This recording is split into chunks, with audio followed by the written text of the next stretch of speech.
Me gustaría arrancar la entrevista hablando un poco del primer año de esta nueva legislatura. Pasaron un montón de cosas, interpelaciones, polémicas, y ha sido uno de los actores de la oposición más activos en cuanto a tomar medidas parlamentarias y a cuanto a criticar al gobierno, poniendo pancartas en la calle. Incluso ha sido uno de los que más ha promovido ese tema. Quería un análisis de este primer año en lo personal como legislador, que no es nada nuevo, ya venías de estar en la Cámara de Diputados, y un poco qué sensaciones te deja este primer año de la nueva legislatura. A ver, fue una legislatura rara porque uno venía acostumbrado, yo vengo de la anterior legislatura y los primeros meses de gestión del gobierno anterior fue un gobierno que puso el pie en el acelerador, ¿no? Tuvo que administrar la pandemia y votamos muchas medidas tendientes a solucionar temas inherentes a la pandemia. Tuvimos la ley de urgente consideración en el primer año, tuvimos un presupuesto muy debatido. Este fue un gobierno que llegó sin agenda parlamentaria, sin agenda política en general, sin rumbo y sin agenda parlamentaria. Por tanto, los primeros meses nos abocamos principalmente desde la oposición a la tarea de control. Creo que el gobierno nos ha dado en ese sentido mucho trabajo, ¿no? No tuvimos que desde la oposición generar los temas para cuestionar al gobierno. Este es un gobierno que todas las semanas plantea un flanco distinto para que desde el Parlamento pidamos informes, convoquemos a los ministros y cumplamos nuestro rol, que mucha gente no entiende. El rol central del Parlamento es el de control del Poder Ejecutivo. Así funcionan las democracias, ejerciendo controles entre los poderes. Por tanto, ha sido un año muy intenso y todo indica de que los próximos años y los próximos tiempos van a ser más intensos aún porque los errores cada vez se agudizan más. Recién mencionabas, bueno, la gente no entiende el rol de la oposición, y hace cuestión de 2, 3 semanas salió una famosa encuesta de la desaprobación del rol de la oposición en esta nueva legislatura. ¿Qué te genera eso? No, yo creo que no es que la gente no entienda, hay algunos que critican, obviamente gente identificada con el gobierno, que dice de que somos una oposición despiadada, ¿no? Senador Cayane hablaba de una oposición carnívora, olvidándose de lo que fue el Frente Amplio siendo oposición. Ni bien surgió la pandemia, estaban convocando un cacerolazo en medio de el distanciamiento social, cuando no podíamos estar como estamos ahora, salieron a juntar firmas. Entonces, hay que tener un poquito de autoridad para hacer algunas afirmaciones. Esa encuesta me parece un bolazo, un disparate en términos metodológicos y por varias razones. En primer lugar, es una encuesta sin historial, o sea, es una encuesta que se empezó a hacer ahora. No podemos saber cómo la gente visualizaba el rol de la oposición en el periodo pasado, porque nunca se hizo. Y metodológicamente, yo entiendo que es inconsistente. En primer lugar, tú no puedes medir una cosa que no se sabe bien, qué es la oposición, qué es lo que juzga la gente. ¿Juzga a Gustavo Salle, que es opositor? ¿Juzga al Partido Colorado? ¿Juzga al Partido Nacional? ¿Juzga a un legislador? Entonces, me parece que desde ese punto de vista no se ajusta a lo que debe ser una metodología de investigación cuantitativa.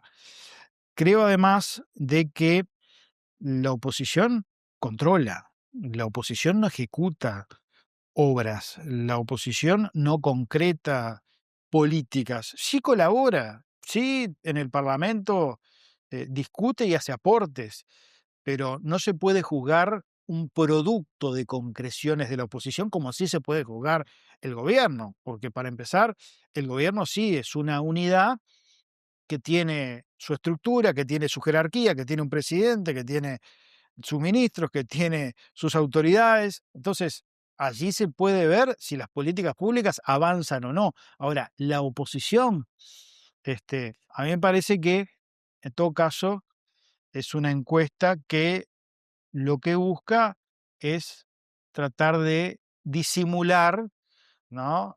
Lo que es el fenomenal descenso, histórico descenso, en la aprobación de la gestión del gobierno. Me quiero meter en la interna de la bancada. ¿Cómo has visto el accionar en este primer año de la bancada del Partido Colorado, que es uno de los partidos históricos que tiene la política uruguaya? Yo creo que estamos funcionando muy bien, estamos funcionando armónicamente. Es una bancada compuesta por legisladores de dos espacios, de Vamos Uruguay, de Unir para Crecer, y que por lo general hemos votado siempre en la misma dirección, hemos respaldado los mismos temas. Son dos compañeros que uno conoce de toda una vida, o sea que hay un vínculo personal muy, muy fuerte. Y no solo te diría a nivel de la bancada del partido, creo que la bancada de la coalición, que está coordinando a nivel parlamentario, también ha actuado correctamente.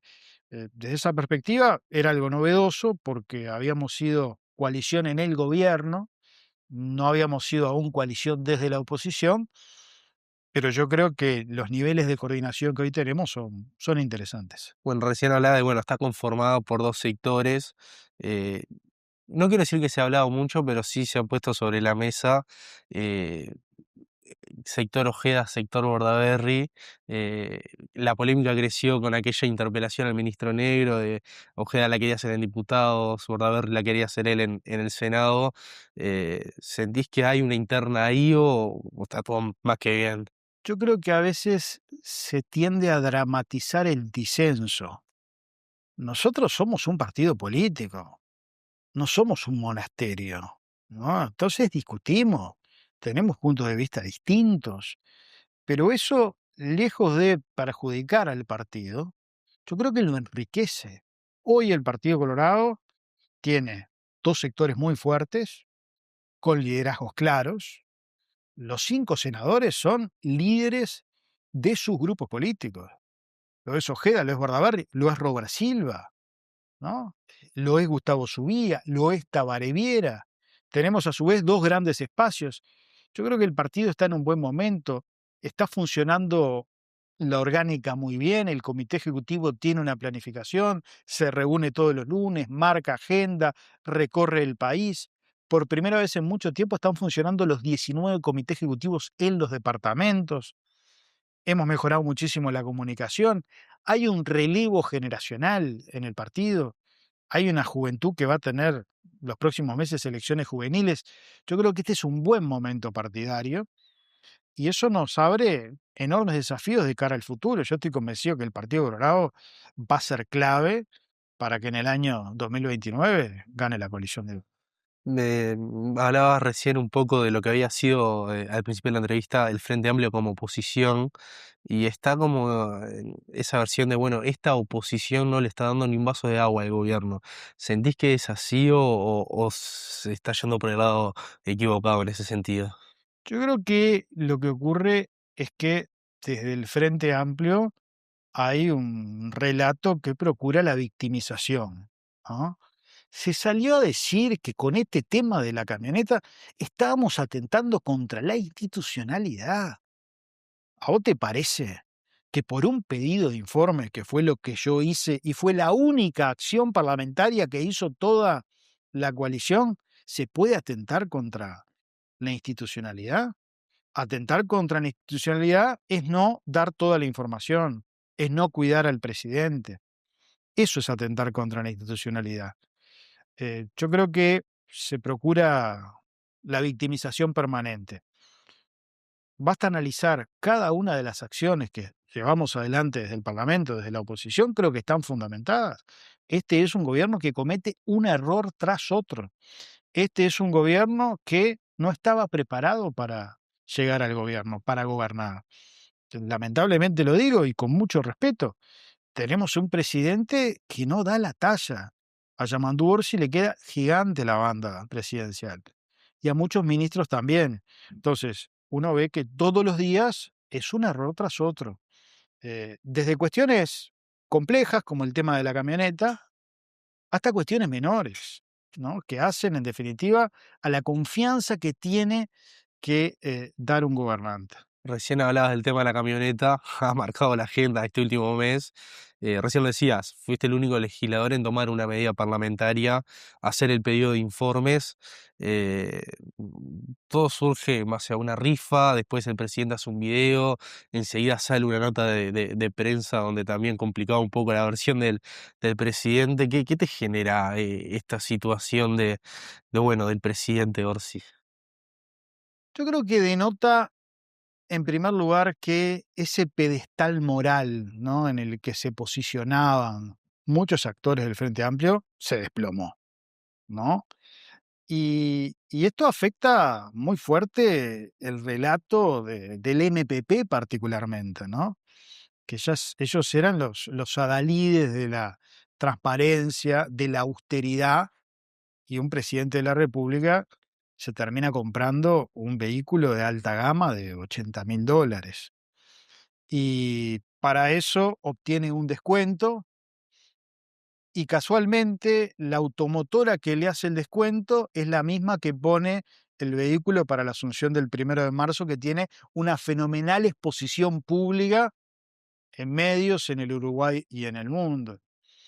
Y después el presidente dice que él ve descuentos si se tira de cabeza, y a los pocos días advierte que fue desafortunado lo que dijo, y hace un video planificado, preparado, con guión, y omite un dato que revela el semanario Búsqueda media hora después, de que no solo adquirió esa camioneta por el descuento, sino por un auto que fue donado a la campaña, pero que después terminó en su patrimonio. Entonces, más allá del hecho que yo entiendo que es grave, el presidente faltó a la verdad. El presidente no dijo toda la verdad sobre los hechos. Y eso es complejo.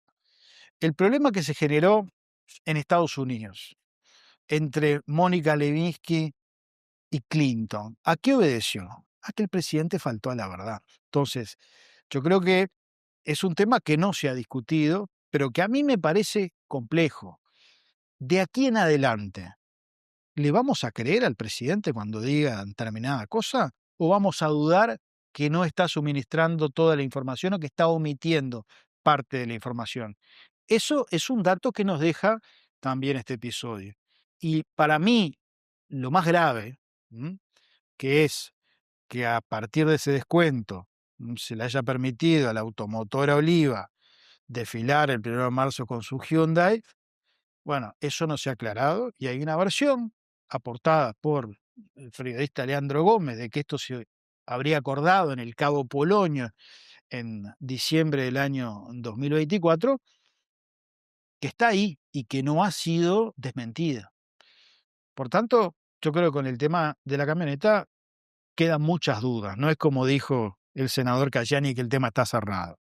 Esto no se cierra por decreto, esto se cierra cuando se brinde la información, y por eso estamos esperando que nos respondan los dos pedidos de informes que sobre este tema hemos hecho. El gobierno o el Frente Amplio va a tener un plazo para entregar la información.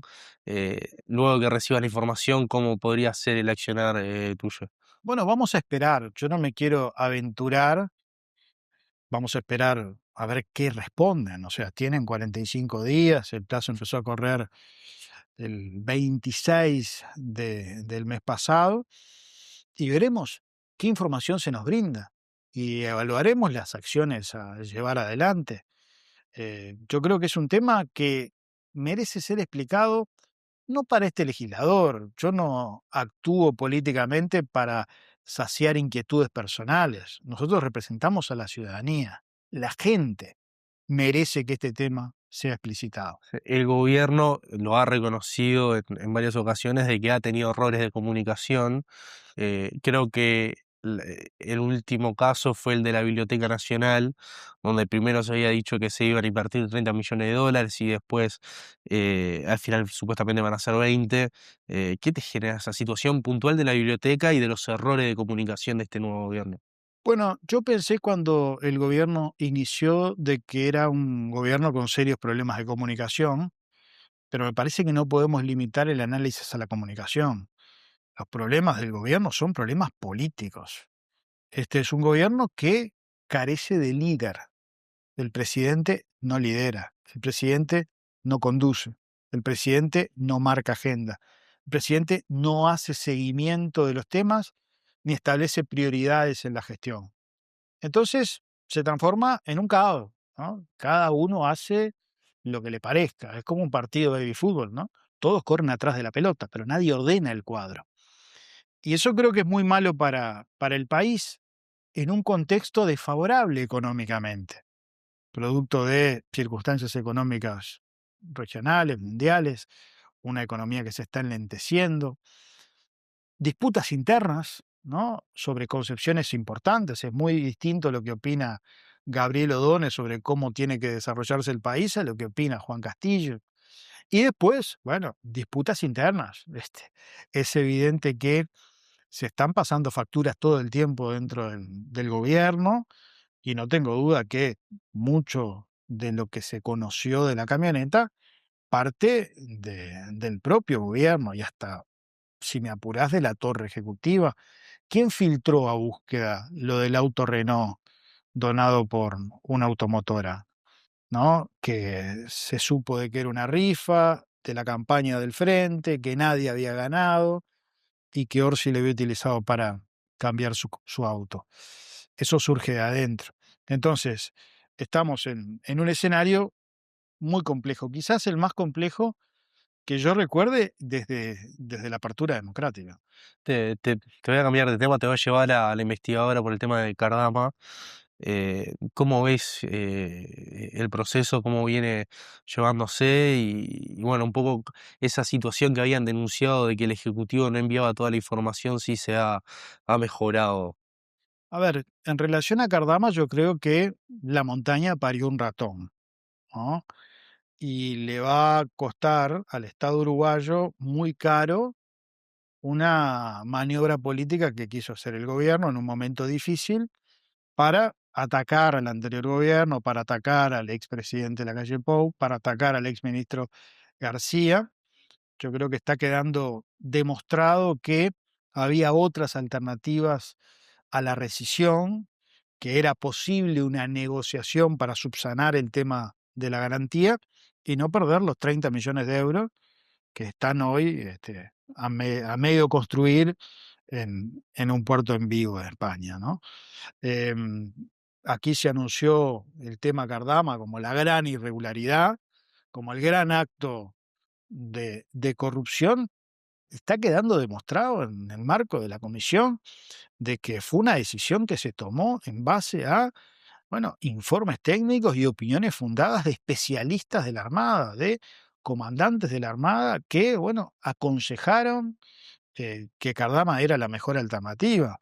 Entonces, yo descarto cualquier acto de corrupción en este asunto, cualquier acto de beneficio personal de integrantes del gobierno de la época. Y me parece que eso lo va a evidenciar el informe final. Estamos todavía por recibir a la ministra de Defensa, por recibir al exministro senador García. Faltan algunas indagatorias. Tenemos que, por ejemplo, preguntar sobre la situación de dos personas que la ministra presentaba como sus asesores pero que no tenían ningún vínculo funcional con el ministerio, pero sin embargo sugirieron sanciones a almirantes, se reunieron con Gardama, accedieron a información confidencial, en fin, hay temas conexos que surgieron a partir de la investigadora que eso sí entiendo que revisten cierta gravedad. Uno de los temas que más cuestiona el Frente Amplio, por más del tema de trasfondo, es bueno, los plazos de construcción. Se había anunciado una cosa y en definitiva todavía no se había completado la construcción de las OPB. Eh, eso ¿cómo se responde? Bueno, ha quedado evidenciado también que el gobierno cuando asumió en marzo del 25 ya tenía la decisión política de desistir del contrato con Cardama. Quedó de manifiesto cuando hace un par de semanas compareció quien era el responsable, digamos, de vincularse con el astillero. Y bueno, no fue recibido por la ministra, no le respondían los mails, no le daba instrucciones. O sea que el gobierno, cuando asumió, ya tenía la clara intención de ir para atrás con ese contrato. Entonces, no se avanzó tampoco en todo este tiempo, desde marzo del 25, en procurar que haya acuerdos para viabilizar el contrato y para tener las OPB, que es otro de los temas que quedó claro en el trabajo de la comisión. El Frente Amplio, durante sus 15 años de gobierno, lo único que hizo fue turismo de astilleros. Recorrió astilleros de todos lados, de España, de Alemania, de China, pero nunca concretaron la obtención de una OPB para el Estado uruguayo. Y este gobierno, o el anterior gobierno, tomó la decisión de ir por las OPB y la concretó. Con esta cuestión defectuosa de la garantía, que todos reconocemos que fue un error indudable, eh, pero yo descarto que las autoridades del gobierno pasado obraron de buena fe, de buena voluntad. Y bueno, y eso me parece que va a quedar de manifiesto. En menos de 15 días se viene una presentación de una nueva rendición de cuentas. La rendición pasada fue polémica, más que nada por el voto de Cabildo Abierto, que siento que eso también afectó un poco el proceso de la coalición republicana como coordinación de bancada. ¿Qué se espera para esta rendición? Vamos a ver cómo viene la rendición. A mí me tiene bastante desorientado porque creo que hay visiones contrapuestas en el Frente Amplio, en el gobierno, porque hay quienes hablan de la responsabilidad fiscal. Tengamos presente que venimos de un presupuesto en donde se vaticinó un crecimiento económico que no se concretó y hay que tapar, por tanto, un déficit muy grande. Y en principio el gobierno y el ministro de Economía habían hablado de una rendición gasto cero. Ahora parece, según algunas versiones, que se va a aumentar el gasto. Entonces, la pregunta que nos debemos hacer es si hay que tapar agujeros que vienen del presupuesto, ¿no? Porque no se creció al ritmo que se había previsto. ¿Se piensa gastar más en esta rendición de cuentas? Es la gran pregunta que todos nos hacemos. Entonces, el cumplimiento de las metas de déficit fiscal que se había planteado el gobierno no se van a cumplir. En fin, hay enormes incertidumbres sobre cómo va a ser la rendición de cuentas, pero bueno, tenemos que estudiarla, tenemos que verla presentada en el Parlamento y a partir de eso tendremos una opinión fundada para opinar sobre la misma. Felipe, muchas Un gracias. placer.